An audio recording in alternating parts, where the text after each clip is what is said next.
Do you want your videos to instantly look better? I've got 5 areas that I really want you to look at so that you can improve the quality of your videos as soon as you're done watching this.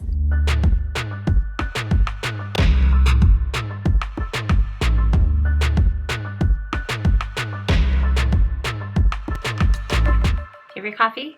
You good? Okay. Hello there, this is Marilyn Brown from Teach Marilyn Be Style, and this video is just a little bit different than what I normally post, but it's really important to me. I want you to make better videos today. Listen, the tips that I'm going to give you apply whether you are using a smartphone or a DSLR or a Canon G7X Mark II, like me. It's my new camera. I'm so excited. Okay, just let me indulge a little bit.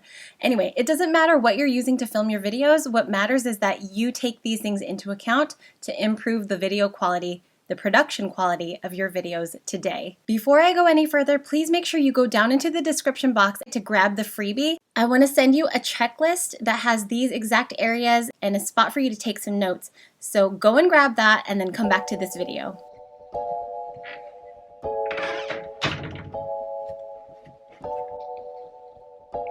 Okay, here we go. I want to get moving because your time is valuable and I want your videos to look better as soon as this is done. Whether you're brand new to YouTube or a seasoned YouTuber, whether you're an online teacher for VIP Kid or Outschool, you want your videos to be better because it's going to make you stand out among the thousands of other people out there. Area number 1 is your background. Make sure your background connects to your content. Think about your surroundings and how they relate to what you're talking or posting about. Really, the number 1 thing to consider here is that your background is tidy and there are no distractions. I mean, sometimes it's nice to have something other than just like a blank white wall behind you, but if that's what you're going for, then go for it. You really want the focus of your video to be whatever the content is, and if it's you, then don't let your background distract from that. Area number 2, your lighting. Lighting really matters. Improving the lighting for your video is going to immediately increase your production value. The easiest way to do this is to sit in front of a window. You might not be able to film during the daytime, so in that case you do need to think about what kind of lights you're going to use. Usually the light bulbs that we have in our homes are a little bit more warm, meaning like the light that they cast is a yellowish or orangey kind of color. And you kind of want to avoid that in your videos. It's usually reflective of somebody who's not really taking that into consideration. So if you really want to amp up your videos, make sure you get an LED bulb with a super bright white light. It usually says that right on the package. If you want to level up, you can buy lights that are specific for this. For example, LED lamps that you're going to only use while you're filming, or ring lights, or softbox lamps. I have a couple examples of those in the description box below, but trust me when I say you don't have to break the bank in order to make your lighting better. I put some affordable options down below, and then like if you want to level up, some higher end options.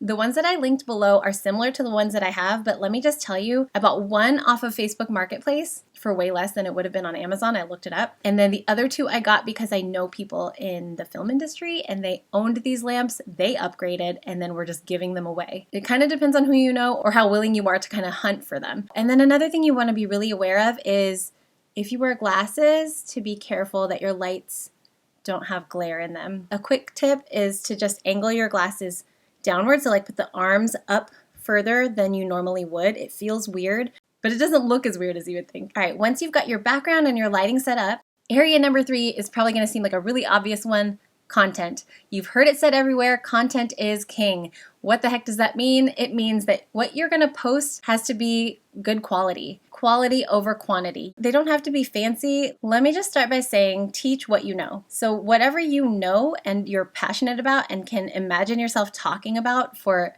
video upon video, whether it's a content area or yourself and you want to do a lifestyle vlog, whatever it is, make sure it's what you know. It could also be what you are learning. I think a lot of really successful videos are based on somebody's learning process. They're going along, they're trying things out, they're kind of experimenting with the new knowledge that they gain, and then you get to see in the end, did it work, did it not work? Teach what you know or share what you're learning. One tip in this area is something you've heard in probably every free webinar if you've ever attended them like I have: know your audience. You need to understand and envision who's going to be watching these videos, and then think about what you would say to that person if you met with them over coffee. How would you explain the thing you're explaining? What would you say and how would you frame it? You can't just assume things about people. You need to kind of picture in your head and actual individual and how you're going to help them with whatever knowledge you are bringing. Again, it doesn't have to be knowledge, it might be your story, but how would you tell your story to somebody who's listening? Oh, the next thing that you can do is to really brainstorm some topics. Once you know what you want your content to be about in general, you can start brainstorming topics and just have a working list. Keep that somewhere handy, maybe on your phone, or if you're a notebook type of person like me, just have that page handy so that anytime you think about something, you can write it down and have an idea for a future video. A list of topics is really great because you can go from one general topic and then parse that out into a series of videos that follow. So for example, if this video does well and you guys want to know more about each individual area, I could make a separate video about each of those and go into a lot more detail. Tip 3 in this area, when you're thinking about content, you need to script out what you're going to say before you ever hit record. Even if that means you just put a basic outline. Okay, here, look, I'll show you. Okay, so this is a super messy page in my book, and there's my topics, like literally bare bones notes. There's hardly anything there. It's written super messy, but having an outline really helps me. I'll also show you my computer notes because I actually have more detail there. Okay, as you can see, I actually have my notes right here. So this is the draft for the download that you're gonna get. I'm gonna make it pretty for you. Scripting out your video, or at least having an outline, will help you to hit all the points that you really want to hit. I used to just kind of have one idea and then film and just talk, but I wasn't taking time into consideration. I was not thinking about how I could have made that into 2 separate videos. Scripting it out is really helpful. You don't have to recite it word for word. Give yourself a little bit of wiggle room to add where you feel you need to. That way it feels a lot more natural. Finally, I want you to think about editing as you go. So take a look here. I actually have clips of this exact video on my computer right now as I'm filming this. That's something brand new that I actually got from Catherine Manning. I saw her do that in a video and I was like, oh my gosh, that's brilliant. And I wish I had done that with the first take of this, because then maybe I would have noticed I was out of focus. Anyways, thinking about editing as you're going along is going to help you decide not only which points to hit, which is in your outline, but also like the style of your video and what other shots that you might need, things that you want to emphasize. Taking all of that into consideration as you go is going to help streamline your editing process later. Area number 4 is probably the lengthiest one. It's tech stuff. Teacher Taylor talked about this in one of his videos. All you really need is a smartphone. Honestly, look at this footage of me in like one of my most recent videos. I did all of that on my iPhone XR. It's not even an 11, and they're gonna come out with more and more every year, right? Think about it though, the camera on your phone is actually really advanced, and the microphone technology is excellent. Because it's a phone, it's meant to kind of cancel extra noise, and I actually stopped recording external audio when I was using my phone because it was actually really comparable. But if you have a smartphone, you really have all the technology you need. One tip that I do have is that if you want your shutter speed a little bit higher, it'll make the entire video a little smoother. Okay, so I'm on my phone right now. If you go into your settings, and I will find out for sure about Android settings. I assume it's very similar. Go into your settings, and then you're going to scroll down to camera. Right here where it says record video, you can increase this to 1080 HD at 60 frames per second. It will also take up more space on your phone. If you don't have a lot of room on your phone, you may not want to do this. That is entirely up to you, but just be mindful that those file sizes are going to be a lot bigger. The very next piece of equipment that I purchased after lights was a pop socket. I was trying to balance my phone by leaning it up against things, and it would just slide, or I couldn't get it exactly the way I wanted to. So I bought a pop socket, which is still on the back of my phone, but you can move it to the very bottom, right? And then you can balance that on top of, I actually used to use an index card holder, and I would just set my phone with the pop socket open and the external camera facing me.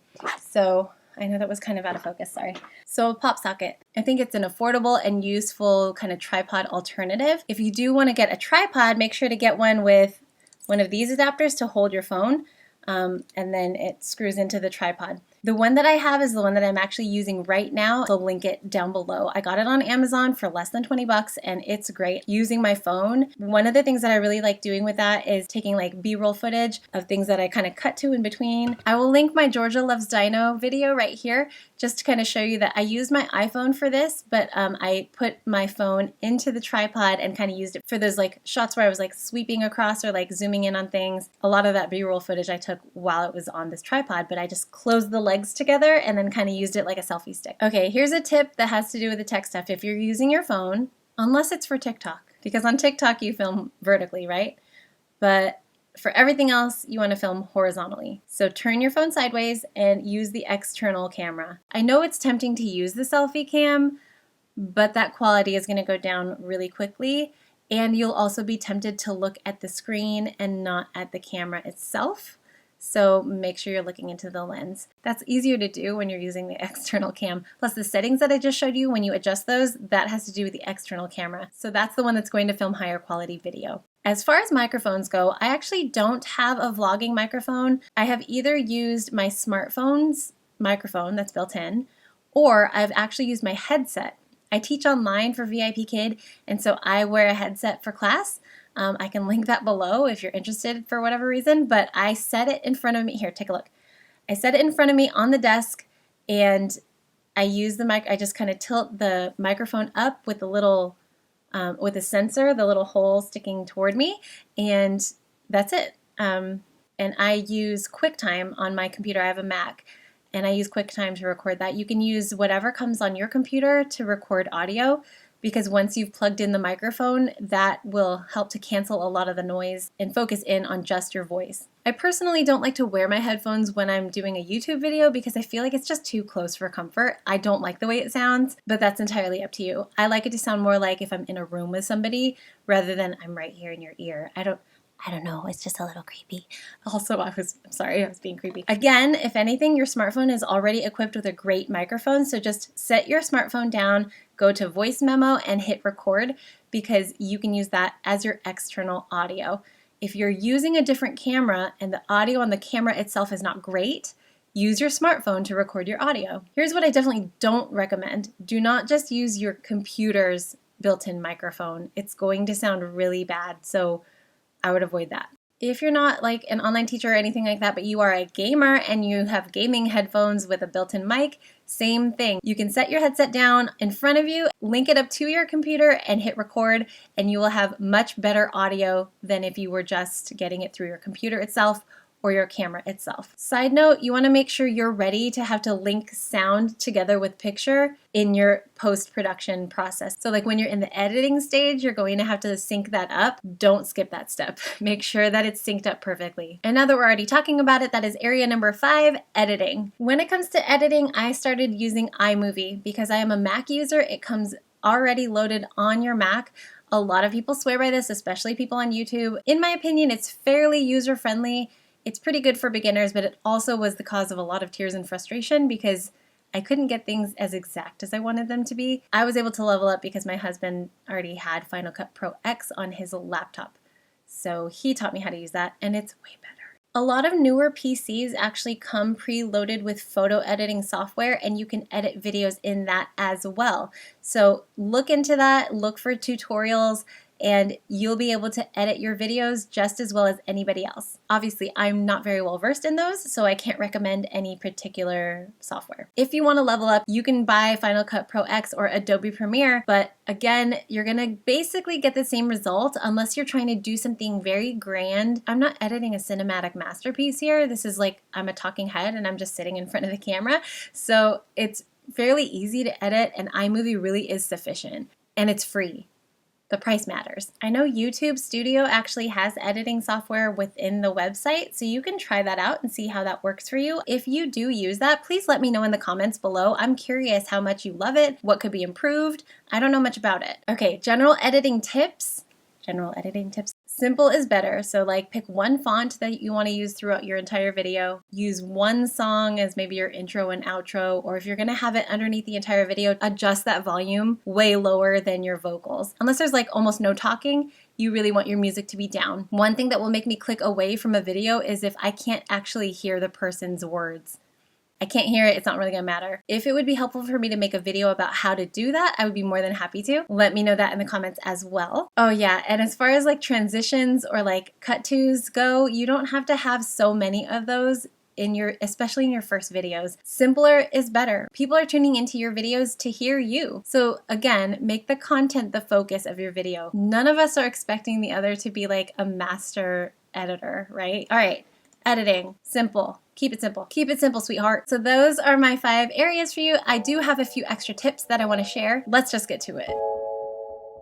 If you're using your phone, clean your lens before you start. Grab a glasses cleaning cloth and clean the external camera before you hit record. That's going to instantly make it better. Think about how to frame your video. Typically in mine, because I'm a talking head, I usually go front and center. Right now I'm kind of off to the side a little bit. I mentioned this one before, look at the lens and not at the screen. Then you're making eye contact with your viewer. In regards to speaking, speak confidently, but don't yell. Don't get too close to your microphone and then also project. It's going to be so loud and distorted. Say what you want to say, but you don't have to yell at us. You don't want to talk too fast, but you also don't want to talk too slow. Keep your energy up and keep moving. I'm going to say this one more time. I already mentioned it before, but content is king. So quality over quantity and consistency over time. If you get 8 ideas and you film them all in one day because you're super passionate, that's amazing. But you don't have to post all 8 in the same day. You can post 2 a week for the next month, and then you're kind of set. And within that, you can film more. Pace yourself, because consistency is really what's going to grow your brand, and having the ability to put content out on a consistent basis is really going to help your viewers find you. And finally, be yourself. You are your brand. You don't have to try to act like anybody else. You might be taking a course with somebody because you found this webinar that popped up in your ads, and that's fantastic. I'm proud of you. Like, the fact that you're stepping out and doing something for yourself is amazing, but you don't have to be like that person. You don't have to sound like that person. You don't have to frame things the way that they do. If you like it, awesome. But you will start to find your voice and you'll be able to have your own spin on things. So be yourself. Yes, it's scary, but it is worth it. So I am looking forward to seeing your videos. Please let me know in the comments if any of these tips helped, and also let me know if there's anything you'd like me to expand on. I can make more videos about each of these areas if that would be helpful. As always, please like and share this video and subscribe to my channel. Happy filming, fam.